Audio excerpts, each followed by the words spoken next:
السلام علیکم ورحمۃ اللہ وبرکاتہ۔ بسم اللہ الرحمن الرحیم۔ شروع اللہ تعالیٰ کے نام سے جو بڑا مہربان نہایت رحم فرمانے والا ہے۔ ان اللہ یامرکم ان تؤدوا الامانات الی اہلہا۔ بلا شبہ خدا تمہیں حکم دیتا ہے کہ تم اپنی امانتیں انہی کے سپرد کرو جو اس کے اہل ہیں۔ یہ ایک اصولی اور جامع ہدایت ہے جو ہر طرح کی امانتوں پر حاوی ہے، اور مسلسل بیان میں امانتوں سے مراد اسلامی جماعت کی ذمہ داریاں ہیں، یعنی اسلامی جماعت کی قیادت اور رہنمائی کے لیے اپنی رائے اور پسند کی امانت اسی اہل تر شخص کے حوالے کیجیے جو واقعی اس بار امانت کو اٹھانے کی اہلیت اور صلاحیت رکھتا ہو۔ اس معاملے میں جانبداری یا بے جانبداری اور اسی طرح کے دوسرے عوامل سے مستثر ہو کر رہے۔ دنیا خیانت ہے جس سے مومن کا دامن پاک ہونا چاہیے۔ اگر آپ مسلمانوں کی جماعت کی ذمہ داری سنبھال لیں تو اپنے فرائض کا پورا شعور رکھیں اور کامل دیانت، محنت، احساس، ذمہ داری اور تندہی کے ساتھ اپنی ڈیوٹی انجام دیں۔ نبی صلی اللہ علیہ وآلہ وسلم کا ارشاد ہے، جو شخص مسلمانوں کے اجتماعی امور کا ذمہ دار ہو اور وہ ان کے ساتھ خیانت کرے تو خدا اس پر جنت حرام کر دے گا۔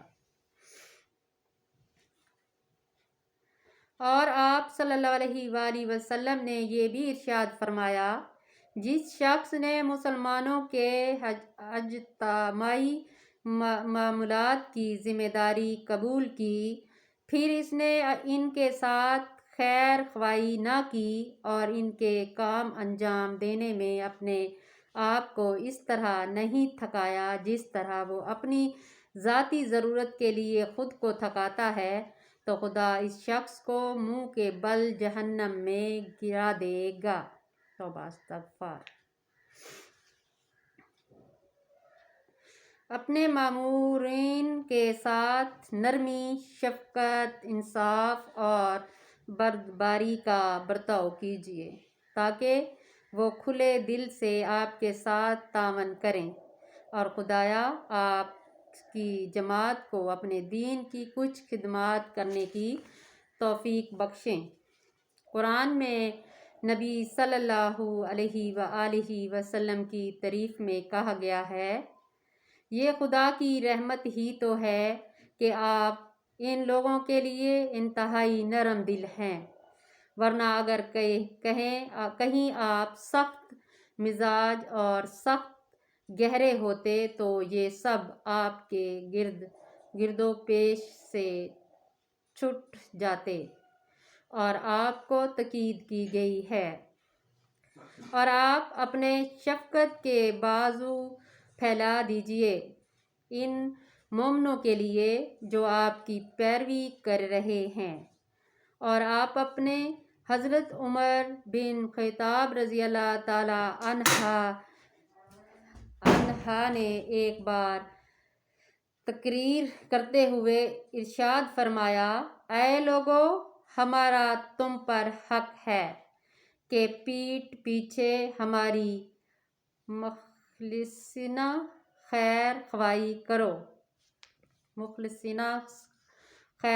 کرو اور نیکی کے امور میں ہماری مدد کرو۔ پھر ارشاد فرمایا، اے حکومت کے ذمہ دارو، سربراہوں بردباری اور نرمی سے زیادہ نفع بخش اور خدا کے نزدیک زیادہ پسندیدہ اور کوئی بردباری نہیں ہے۔ اسی طرح سربراہ کی ناسمجھی اور جذبات اور بے سوجھی سمجھ کام کرنے سے زیادہ نقصان دہ اور ناپسندیدہ کوئی دوسری نادانی اور بد سلوکی نہیں ہے۔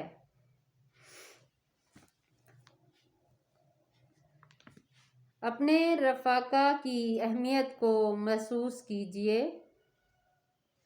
ان کے جذبات کا احترام کیجیے، ان کی ضرورتوں کا احساس کیجیے اور ان کے ساتھ برا اور ناسلوک کیجیے کہ وہ آپ کو اپنا سب سے بڑا خیر خواہ سمجھتے ہیں۔ حضرت مالک بن حارث رضی اللہ تعالی عنہ کہتے ہیں، ایک بار ہم عمر نوجوان نبی صلی اللہ علیہ وآلہ وسلم کی خدمت میں رہنے کے لیے پہنچے اور ہم آپ صلی اللہ علیہ وآلہ وسلم کی خدمت میں 20 رات تک رہے۔ واقعی خدا کے رسول صلی اللہ علیہ وآلہ وسلم انتہائی نرم دل اور رحم دل ہیں۔ جب آپ صلی اللہ علیہ وآلہ وسلم نے یہ محسوس کیا کہ اب ہمیں گھر والوں کی یاد ستا رہی ہے تو ہم سے پوچھنے لگے کہ تم لوگ اپنے پیچھے گھر میں کن کن لوگوں کو چھوڑ کر آئے ہو؟ ہم نے تفصیل بتائی تو فرمایا، اچھا تو اب تم لوگ اپنے گھروں کو واپس چلے جاؤ اور انہی کے ساتھ رہو اور جو کچھ تم نے سیکھا ہے انہیں سکھاؤ اور انہیں نیک باتوں کی تلقین کرو اور فلاح نماز وقت پر پڑھو اور فلاح نماز وقت پر پڑھو اور جب نماز کا وقت آ جائے تو تم میں سے کوئی ایک اذان دے دے اور جو تم میں سے علم و قرار کے لحاظ سے سب سے بڑھ کر ہو وہ نماز پڑھائے۔ اپنے رفقا کی قدر کیجیے اور انہی کو اپنا اصل سرمایہ سمجھتے ہوئے پوری تندہی اور دل سازی کے ساتھ ان کی تربیت کیجیے۔ انہیں نادار اور مفلس سمجھ کر ان لوگوں کی طرح للچائی ہوئی نظروں سے نہ دیکھیں جنہیں خدا نے دنیوی شان و شوکت اور مال و اسباب دے کر ڈھیل دی ہے، اور اپنے آپ کو ان لوگوں کی معیت اور رفاقت پر مطمئن رکھیں جو اپنے رب کی رضا کی طالب بن کر صبح شام اسے پکارتے رہتے ہیں اور انہیں نظر انداز کر کے دنیوی شان و شوکت کی طلب میں اپنی نگاہیں دوڑاتے ہیں۔ در حقیقت دنیوی جماعت کا اصل سرمایہ وہی لوگ ہیں جو تن من دھن سے دین کی تبلیغ و اشاعت میں لگ گئے ہیں۔ جماعت کے قائدہ کا فرض ہے کہ ان کی اہمیت کا احساس کریں اور اپنی ساری توجہ انہی کی ترتیب اور تیاری پر مرکوز کر رکھیں۔ جماعت کے سارے اہم کام رفقا کے مشورے سے طے کریں اور انجام دیجیے اور رفقا کے مخلصانہ مشوروں سے فائدہ اٹھا کر جماعت کے کاموں سے ان کا لگاؤ اور شغف بڑھائیں۔ مومنوں کی صفت خدا نے یہ بھی بیان کی ہے کہ ان کے معاملات باہمی مشوروں سے طے ہوتے ہیں اور ان کے معاملات باہمی مشوروں سے طے پائے جاتے ہیں اور خاص معاملے میں ان سے مشورہ کیجیے۔ اللہ حافظ۔ خوش رہیں، آباد رہیں۔ ہمیں سبسکرائب، لائک، شیئر کر دیا کریں۔ اللہ حافظ۔